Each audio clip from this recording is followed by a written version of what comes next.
শিক্ষাগত যোগ্যতা দিয়ে যদি এদেশের মানুষদেরকে কোটিপতি বানিয়ে দেওয়া যেত, তাহলে আমার দেশের সমস্ত পিএইচডিধারীরাই সবচাইতে বেশি কোটিপতি হয়ে যেত।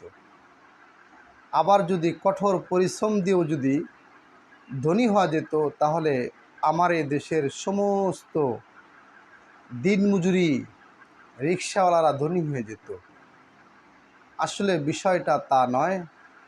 এ ব্যাপারে আল্লাহ রাব্বুল আলামিন সূরা বনী ইসরাঈলের ৩০ নং আয়াতে বলেন, ইন্না রাব্বাকা ইয়াবসুতুর রিজকা লিমান ইয়াশাউ ওয়া ইয়াকদির ইন্নাহু কানা বিইবাদিহি খবীরাম বাসীরা। বস্তুত তোমার প্রতিপালক যাকে ইচ্ছা রিজিক প্রশস্ত করিয়া দেন, আবার যাকে ইচ্ছা রিজিক সীমিত করিয়া দেন। সুতরাং বোঝা গেল এই সব কিছু আল্লাহ পাকের হাতে। তাওয়াক্কালতু আলাল্লাহ। প্রিয় দিনী ভাইরা আমার, এই ভিডিওটি অবশ্যই লাইক শেয়ার করে দিবেন।